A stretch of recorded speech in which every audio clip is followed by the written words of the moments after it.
यहाँ पर जमीन में लगा हुआ ये नींबू का जो पौधा आप देख रहे हैं, इस पौधे पर सैकड़ों की तादाद में नहीं बल्कि हजारों की तादाद में नींबू लगे हुए हैं। जैसे कि यहाँ पर आप लोग देख सकते हैं।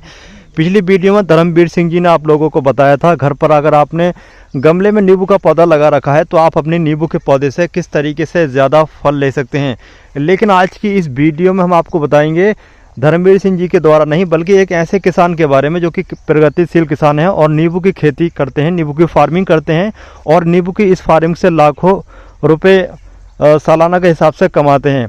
लेकिन बहुत सारे लोगों का जो कि हमारे सब्सक्राइबर हैं वो खास तौर से गमलों में खेती करते हैं, गमलों में गार्डनिंग करते हैं और उनके पास नींबू के पौधे भी होते हैं। लेकिन सबसे बड़ी शिकायत, सबसे बड़े सवाल यहाँ पर ये रहते हैं कि जो भी नींबू का पौधा उन्होंने गमले में या फिर ज़मीन में लगा रखा है तो उसके जो फूल आते हैं या फिर छोटे छोटे फल हैं वो गिर जाते हैं और फल आते ही नहीं। कभी कभी ऐसा होता है कि नींबू का पौधा बढ़ता रहता है, उस पर फल ही नहीं आते। तो आज की इस वीडियो में हम आपको बताएंगे कैसे आप नींबू के पौधे से फल ले सकते हैं या फिर आपके नींबू के पौधे पर जो छोटे छोटे फल हैं वो कैसे गिरने से उनको रोक सकते हैं या फिर फूलों की मात्रा को कैसे बढ़ा सकते हैं या फिर जो फूल हैं उनको गिरने से कैसे रोक सकते हैं। यहाँ पर जो आप देख रहे हैं यह है जयवीर सिंह जी, प्रगतिशील किसान हैं और नींबू की फार्मिंग करते हैं। चलिए सबसे पहले इनसे सवाल करेंगे, नींबू का जो पौधा है अगर हम ज़मीन में लगा रहे हैं या फिर किचन गार्डनिंग में गमलों में लगा रहे हैं तो कौन सी वैरायटी का नींबू का पौधा हमें घर पर लगाना चाहिए जिससे कि ज़्यादा पैदावार हम ले सकें। यदि आप गमले में लगा रहे हैं या ज़मीन में पौधे लगा रहे हैं तो उसके लिए चयन करें कागजी वैरायटी का, छोटा वाले नींबू का चयन करें। ये बहुत अच्छा रस देता है, बहुत अच्छा होता है, फल भी बहुत आता है इस पर और बीमारी भी बहुत कम लगती है इसमें। तो इसके लिए जिस तरीक़ा से लगावें, जहाँ भी लगावें उसे इस वाली वैरायटी को लगाएं, अच्छी वैरायटी है ये। और अगर गमले में लगाना चाहते हैं, घर में लगाना चाहते हैं तो बड़ा गमला लेना पड़ेगा हमें, बड़ा गमला जिसमें 2 कुंटल लगभग मिट्टी आ जाए। ड्रम वाला आधा कटा हुआ ड्रम जो होता है, इतना बड़ा गमला हो तो उसमें भी लगा सकते हैं। अपने पूरे परिवार के हिसाब से इसमें नींबू उतरता है। एक दो परिवार पे इसका नींबू खाया भी नहीं जाएगा, इतना नींबू आता है। बेच भी सकते हैं हम इसका, घर में नींबू 4-6 पेड़ लगा कर बेचने के लायक भी हो जाते हैं ये। और ये बहुत अच्छा नींबू आता है। इसमें जो है ज़्यादा फल लेने के लिए हमें ज़्यादा पानी की आवश्यकता नहीं होती है। समय समय पर इसका थोड़ा सा खाद भी दे सकते हैं। इसे देसी खाद हो, वर्मी कंपोस्ट का खाद हो तो बहुत ही अच्छा है। और नहीं तो हम केमिकल खाद भी लगा सकते हैं, ये DAP और ये NPK वगैरह भी लगा सकते हैं। और इस पर जो हल्का पानी देने से इस पर फूल जब आता है उस समय पर ज़्यादा पानी नहीं दिया जाता है। अगर हम ज़्यादा पानी दे देंगे, पानी भर देंगे तो इसका फूल झड़ जाता है। इस पर जब फूल आने की अवस्था हो तो बहुत हल्की सिंचाई करते हैं, नमी मात्रा रहनी चाहिए, भरा पानी नहीं भरना चाहिए। और जब इस पर दाना बन जाए, ये इतना बड़ा दाना बन जाए, ये इतने बड़े दाने बन जाए, ये इतने बड़े, तब इस पर जो है हमें पानी लगाना चाहिए। फिर पानी की नमी नहीं सूखने देनी चाहिए और फल हमारा स्वस्थ और बड़ा और अच्छा बनता है। और इसमें अगर ज़रूरत के हिसाब से हम इसमें जिंक या पोटास या और सल्फ़र वगैरह भी लगा सकते हैं ज़रूरत के हिसाब से। अगर कोई भी भाई अगर इस पौधे को इसके बीज के द्वारा अगर तैयार करना चाहता है तो वो उसमें इतना अच्छा फल भी नहीं आता है और उसे तैयार करने में बहुत समय लगता है, कम से कम 5 साल लग जाते हैं, उसके बाद फल आना स्टार्ट होता है। इसलिए सबसे अच्छा तो यही है कि हम किसी नर्सरी से और इसकी क्राफ्टिंग करे हुए पौधे को लें, ग्राफ्टिंग पौधे को ही लें जो जिसमें कलम चढ़ाई हुई होती है। तो उसमें जो है 1 साल बाद अगले साल को ही फल आना स्टार्ट हो जाता है और अच्छी पैदावार मिलती है। गमले में पौधा लगाते समय इसमें गमले में मिट्टी भरते समय जो है वर्मी कंपोस्ट उसमें मिला लें मिट्टी में, या फिर अपने घूरे का खाद जो होता है देसी वाला उसे मिला लें 20-30%। और उसमें ही ट्राइकोडर्मा आता है, एक पाउडर जैसा आता है, मिलता है बाजार से ट्राइकोडर्मा उसमें थोड़ा सा मिला लें जिससे हमारे पौधे में जो है सूखने की क्षमता कम हो जाएगी, उसमें बीमारी कम लगेगी, जड़ गलन वाली क्षमता कम हो जाएगी उसके अंदर और पेड़ हमारा स्वस्थ रहेगा, सूखेगा नहीं। नींबू के पौधे में जब ज़्यादा दिख रही है, गलत संख्या निकल रही है, इधर उधर को जा रही है, अच्छी तरीक़ा से पौधा नहीं चल रहा है तो उसकी जो संख्या होती है चारों तरफ की उन्हें काट देना पड़ता है। और संख्या काट के ऐसे ये यहाँ से काट दी ब्रांचेज तो इसमें से ये यहाँ से नई कली निकलेंगी और उस पर बहुत अच्छा फल आएगा। और नई ब्रांच जो होती है उस पर फल बढ़िया आता है, ज़बरदस्त आता है, बड़ा आता है। और इसको छटाई करने का समय होता है जब इसका पतझड़ हो जाता है, पतझड़ का समय होता है लगभग फरवरी के लास्ट में जाके या मार्च के स्टार्टिंग में।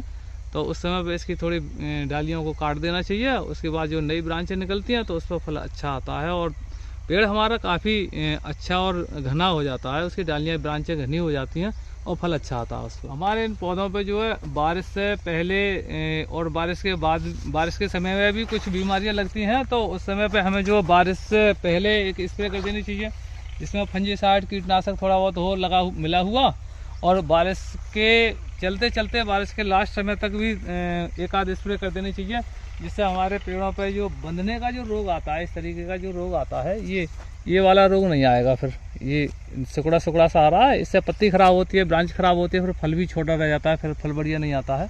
इसके लिए एक दो स्प्रे करनी पड़ती है बारिश से पहले और बारिश के बाद भी एक स्प्रे कर देनी पड़ती है।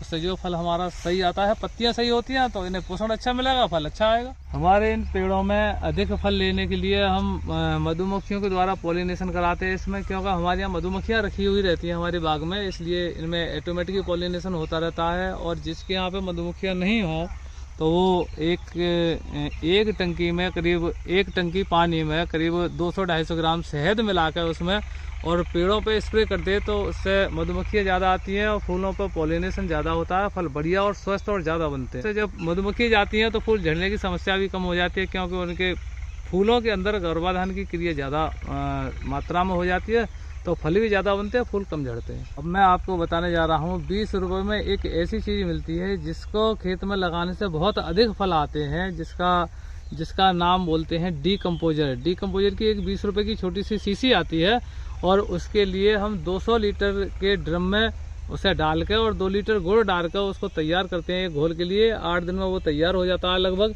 और उसके लिए हम पानी के माध्यम से खेत में दे सकते हैं, स्प्रे से भी दे सकते हैं, और जड़ में भी डाल सकते हैं। 5-5 लीटर प्रत्येक जड़ में भी डाल सकते हैं, उसके लिए अलग से पानी के साथ ना देकर। तो इससे हमारे पेड़ों में बहुत अच्छा फल आता है, पेड़ स्वस्थ होता है, हरा भरा होता है, पत्तियां बहुत तंदुरुस्त होती हैं, फल का साइज भी बढ़ जाता है, काफ़ी बड़ा साइज होता है, लगभग उसको लगाने से 1.5 साइज हो जाता है। जैसे ये फल है, इससे भी बड़ा साइज हो जाता है फल का, डीकम्पोजर के लगाने से, पानी के साथ में देने से और स्प्रे करने से भी किसी तरीक़ा से हम लगा सकते हैं उसके लिए, और बहुत फल आता है उससे। क्योंकि मेरा प्रैक्टिकल है, मैंने लगाया ऐसा, मुझे बहुत इसका रिजल्ट बहुत अच्छा लगा था, इसलिए मैं आपको बता रहा हूँ। पेड़ों में ऐसा है, ये खासियत होती है इसके अंदर, इसमें इस वैरायटी के अंदर गोटी से तैयार करने में बहुत समय लगता है, और इतनी आसान तरीक़ा से गोटी से ये पौधा तैयार नहीं होता है। इसके अलावा और वैरायटियाँ जो हैं जिनकी ये खाल होती है ना, खाल ये वाली इसकी खाल होती है, और पौधों से ये थोड़ी सी अलग है। इसमें गोटी इतनी जल्दी तैयार होकर इसमें जड़ें नहीं निकल पाती हैं, जबकि और पौधों में बहुत जल्दी जड़ निकल आती है। इसके लिए सबसे बढ़िया तरीका यही है, इसकी जो है पेड़ बीज से जमा के और उस पर आँख के द्वारा जो क्राफ्टिंग की जाती है, उसको पौधा को जो है तैयार करके तब लगाना चाहिए।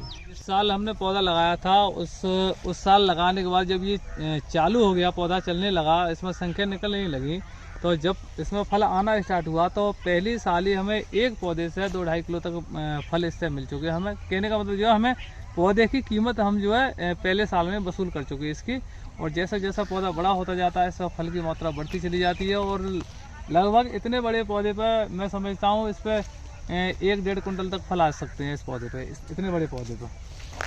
ये काफ़ी बड़ा पौधा है, इसमें 1-1.5 कुंटल तक फल आते हैं, क्योंकि कई बार टूटते हैं, कई बार आते हैं। एक साल में कम से कम इस पर हम 10 बार फल तोड़ लेते हैं, एक पूरे सीजन में।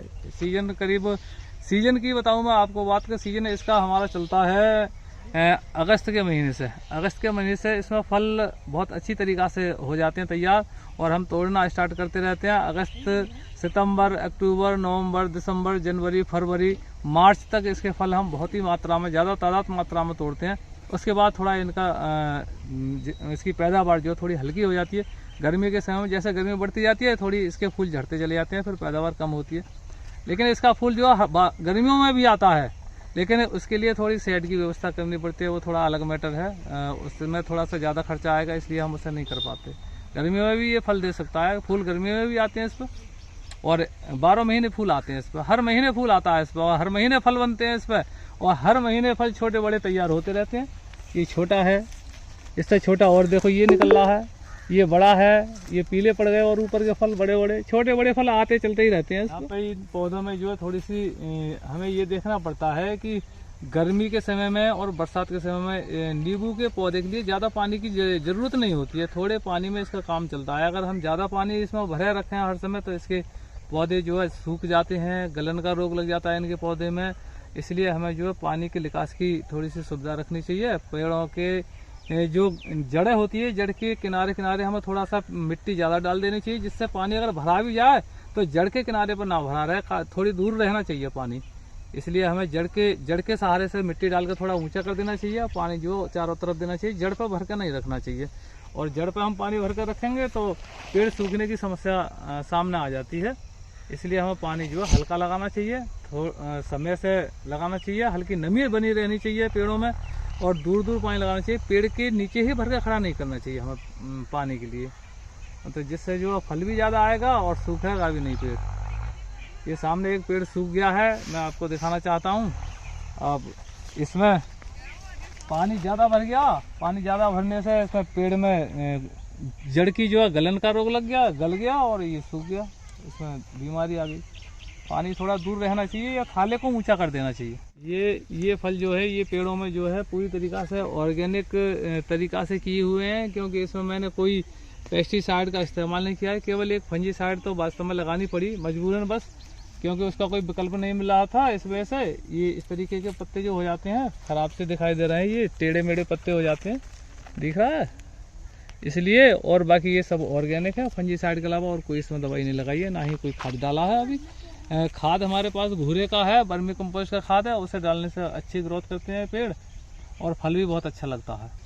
मैं अपने किसान भाइयों को बताना चाहूँगा कि ये जो फल है, इस फल के लिए ही हम इस पेड़ की वैरायटी को ही लगाएं अपने खेतों में, क्योंकि इसे के लिए हमें मार्केट में बेचने में बहुत अच्छा पैसा मिलता है। जो बड़ा वाला नींबू होता है, बड़ा वाला, उस की मार्केट में वैल्यू कम है, उसका रेट कम मिलता है। मैंने देखा है मार्केट में जाके कि उसका जो है 10 रुपये किलो, 15 रुपये किलो, 20 रुपये किलो तक का ही रेट मुश्किल से मिलता है, और लेकिन इसका 50 रुपये, 60 रुपये, 70 रुपये, 80 रुपये, 100, 110 रुपये किलो तक का इसका रेट मिल जाता है हम लोगों को। ये नींबू है, इसका इतना बड़ा साइज है। ये सब्जी बेचने वाले भी इसी नींबू को पसंद करते हैं, क्योंकि इसका साइज बहुत बढ़िया है और इसे हमसे अच्छे रेटों में खरीद के और सही रेटों में बेचते हैं। इसका एक छोटे से नींबू में खाने वाले का काम एक छोटे से नींबू में काम चल जाता है, और इसमें इतना रस निकलता है। छोटे से नींबू को मैं आपको एक तोड़ के दिखाना चाहूँगा, तो इसमें इतना रस निकलता है पानी की तरह से, ये मालूम पड़ता है ये पानी से भर दिया है, बिल्कुल पानी से भरा हुआ है। कितना रस निकलता है एक छोटे से नींबू में। इतने रस को दो व्यक्ति मुश्किल से खा सकते हैं। एक नींबू में 2 जनों का काम चल जाता है छोटे से नींबू में। जबकि बड़े नींबू इतना बढ़िया नहीं होता है, इसका स्वाद इतना टेस्ट का होता है, सब्जी में डालने के बाद इसका स्वाद बहुत अच्छा लगता है। बड़े वाले नींबू का थोड़ा कसेला स्वाद होता है, इतना अच्छा स्वाद नहीं होता है। अगर हमारे किसान भाई ये सोचते हैं कि बड़ा वाला नींबू हम लगाएं और उससे बाजार में बेच के ज़्यादा मुनाफा कमाएं, तो ये नहीं हो सकता, क्योंकि इस नींबू के लिए सभी लोग खरीद सकते हैं। और जो बड़ा वाला नींबू है वो अचार वाला नींबू होता है, और उसके लिए जो है बड़े बड़े लोग खरीदते हैं, कंपनियों को दे देते हैं खरीद के बिचौलिए, और उससे कंपनी वाले अचार वगैरह हम डाल के सस्ते दामों से हमसे खरीदते हैं, अचार बना कर और बेच देते हैं। वो हमें ज़्यादा मुनाफा नहीं हो सकता उससे। ये वैरायटी को हर कोई खरीदता है, इससे हमसे सीधे खरीदते हैं साग सब्जी वाले और नींबू खाने वाले, तो इससे हमें ज़्यादा फायदा होता है। जो लोग अपने घर पे लगाना चाहते हैं, छत पे लगाना चाहते हैं, किचन गार्डन में लगाना चाहते हैं या अपने खेतों में लगाना चाहते हैं, तो मैं यही सलाह देना चाहूँगा कि इसी वैरायटी का नींबू लगाएं। मैं आपको यहाँ ये भी बताना चाहूँगा कि अगर अपने घर में इस पौधे को एक को लगा लें तो पूरे साल अपने घर परिवार वालों के लिए इसके नींबू को खिला सकते हैं। जहाँ तक कि है कि अपने रिश्तेदारों को भी इसके नींबू के फल तोड़ कर दे सकते हो, तब भी इसका नींबू का फल कम नहीं होगा, और अपने परिवार वालों को सभी खिला सकते हो इसके फल। और अचार भी डालने के लिए ये बहुत अच्छा है, लेकिन इसके अचार थोड़ा सा डालो जल्दी डालो, जल्दी खा लो। इसका अचार बहुत स्वादिष्ट होता है, मीठा होता है, और इसका जो फल जो होता है, इसके जो चुक्कल होता है, इस चुक्कल में जो है कसेलापन या कड़वापन नहीं होता है, बहुत नामात्र का होता है। और ये बड़ा वाला फल जो होता है उसके फल में कड़वापन ज़्यादा होता है। ये जो फल जो है हम इसके पके की या कच्चे की किस तरीक़ा से पहचान करें ये पका है या कच्चा है, तो मेरे भाइयों ये देखो ये फल है, ये कच्चा है अभी, ये दबाने से थोड़ा सा टाइट दब रहा है, बहुत टाइट दब रहा है। और ये फल है ये मुलायम दब रहा है, इसमें ये गेंद जैसा दब रहा है, ये गेंद जैसा दब रहा है। और ये भी गेंद जैसा दब रहा है, और ये फल जो है ये बहुत टाइट है, ये दब नहीं रहा। मतलब जयवीर सिंह जी का कहना यह है कि अगर आप मार्केट कर रहे हैं माल को और आप सोच रहे हैं कि पीला होने के बाद ही फल तोड़ा जाए, तो ऐसा नहीं है, बल्कि आप जो भी सॉफ्ट लग रहा हो आपको फल, उसको तोड़ सकते हैं। जो सॉफ्ट फल है वो समझ लीजिए कि पका हुआ रसीला फल है, लेकिन जो फल थोड़ा हार्ड है, छूने पर हार्ड लग रहा है, उसको फल को न तोड़ें, बल्कि सॉफ्ट वाला फल अगर आप तोड़ते हैं तो ये 2 से 4 दिन के बाद पीला पड़ जाता है और इसमें काफ़ी रस भी होता है। तो जब भी फल तोड़ें इस बात का खास तौर से ध्यान रखना है जी। और मैं एक बात और बताना चाहूँगा कि ये पेड़ की जड़ से, ये तने पे इसमें कोई कीड़ा लगता है, और उस कीड़े लगने से इसकी जो खाल होती है तने की, वो फट सी जाती है, और खाल फटने के बाद उसमें कोई कीड़ा लग जाता है और ये हमारा पेड़ सूख जाता है। इसके लिए मैं अपने किसान भाइयों को बताना चाहूँगा कि ये जो पेड़ है, इसका ये तना जो है, ये इस तरीका का ये गोंद देता है ये, तो ये गोंद को हमें छुटा देना चाहिए। ये गोंद है, इसे छुटा देना चाहिए। चूना को भिगो कर उसे ठंडा कर दिया जाता है। उसका एक जैसे हम अपने घर में पुताई करते हैं, कलई जिसे बोलते हैं, उसमें थोड़ा तूतिया मिला लेते हैं और एक ब्रश लेकर इसकी पुताई कर देते हैं, पूरी डंडी की पुताई कर देते हैं। इससे एक कीड़ा होता है वो इसमें नहीं लगता है, और ये हमारे गोंद नहीं देता है पेड़, और बच जाता है। मैं अपने पौधों में जैविक खेती करता हूँ, इसलिए इसमें जो है अपने वर्मी कंपोस्ट का खाद है मेरे पास, उसे डालता हूँ, और मेरे घूरे का खाद भी है, उसे भी डाल देता हूँ। जो जिस तरीक़ा से मेरे लिए उपलब्ध हो जाता है मैं डाल देता हूँ। और वर्मी कंपोस्ट और जैविक उसके लिए घूरे के खाद को तो हम इस निराई गुड़ाई करते समय या खुदाई करते समय मिला देते हैं। इसकी जड़ में चारों तरफ जितनी दूर तक इसकी छांव है उतने बीच में सारे में मिला देते हैं, तो ये अपना काम अच्छा करता है। लेकिन जो भाई NPK या DAP डालना चाहते हैं इस पेड़ के नीचे, तो वो इसकी जो मेन जड़ है, जड़ से करीब 1.5 फीट चारों तरफ दूरी से एक गड्ढा बना ले, चारों तरफ गहरा 6 इंच गहरा या 7 इंच गहरा, 8 इंच गहरा, 9 इंच गहरा, और उसमें नाली में डालकर और उसे पाट दें उसे, और फिर उसमें पानी लगाएं, तो वो पेड़ जो है उस खाद की वजह से नहीं सूखेगा और अच्छी ग्रोथ करेगा। खरपतवार के लिए हम जो है निराई गुड़ाई कर देते हैं खुरपी से या कसी से, छोटे बेंट की कसी से इसकी खुदाई भी हो जाती है और निराई भी खुरपी से हो जाती है। निराई करते समय जो खरपतवार होते हैं, जो घास होते हैं, हम इसकी जड़ में ही लगा देते हैं, जिससे हमारे पौधे की जो है नमी जो है भरपूर मात्रा में रहती है जड़ के नीचे, और सूखता नहीं है जल्दी से, और पानी लगाने के बाद काफ़ी समय तक इसकी नमी बनी रहती है। इसलिए हम ये घास जो है, घास इसके नीचे ही डाल देते हैं निराई करने के बाद। बताना चाहूँगा कि जब हमारे बाग में घास हो जाती है तो हम घास के लिए मारने के लिए घास नाशी दवा का उपयोग ना करें, और अपने खुरपी से ही निराई करके या फावड़े से, कसी से ही उसकी निराई गुड़ाई करके साफ कर दें खरपतवार को। और अगर खुरपी से नराते हैं तो जो घास छीलन करके इकट्ठी होती है उसको हम अपनी जड़ों के आसपास बिछा दें, जिससे हमारे पेड़ के लिए अच्छी मात्रा में नमी मिलती रहे और पेड़ हमारा स्वस्थ रहे, अच्छा रहे, बढ़िया उसकी वृद्धि होती रहे, नमी भरपूर रहेगी। अगर मिट्टी से घास से मिट्टी अगर दब जाती है तो जो है नमी नहीं सूखती है और पेड़ के लिए भरपूर मात्रा में नमी मिलती रहती है। पानी लगाने जल्दी लगाने की जरूरत नहीं पड़ती है इसमें। मैं अपने किसान भाइयों को बताना चाहूँगा कि जो हमारे किसान भाई जंगली जानवरों से परेशान हैं, अपनी खेती नहीं कर सकते जंगली जानवरों की वजह से, तो उनके लिए ये बहुत अच्छी खेती है।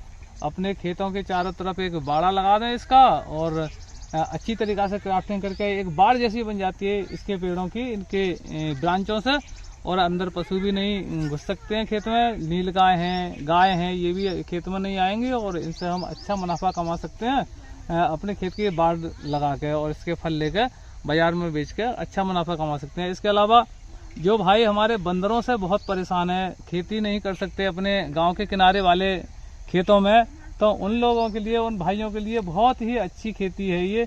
और अपने गांव के किनारे वाले खेतों में जो बंदरों से ज़्यादा परेशान होते हैं वो इस पेड़ को लगा दें, और इसमें कांटे होते हैं, हल्के फुल्के कांटे होते हैं, तो कांटों की वजह से, ये कांटा है इसमें, ये कांटे होते हैं ये, इस वजह से ये बंदर नहीं जाता है इसके पेड़ पे, और जाता भी है कोई एक आधा तो नीचे से तोड़ के खा के देखता है, ये खट्टा होता है, और इस वजह से फिर दोबारा इसमें नहीं आता है। तो अपने खेत में अच्छी पैदावार लेने के लिए बंदरों से मतलब उनके लिए कोई नुकसान नहीं होगा, और ना ही कोई और जानवर से नुकसान होगा।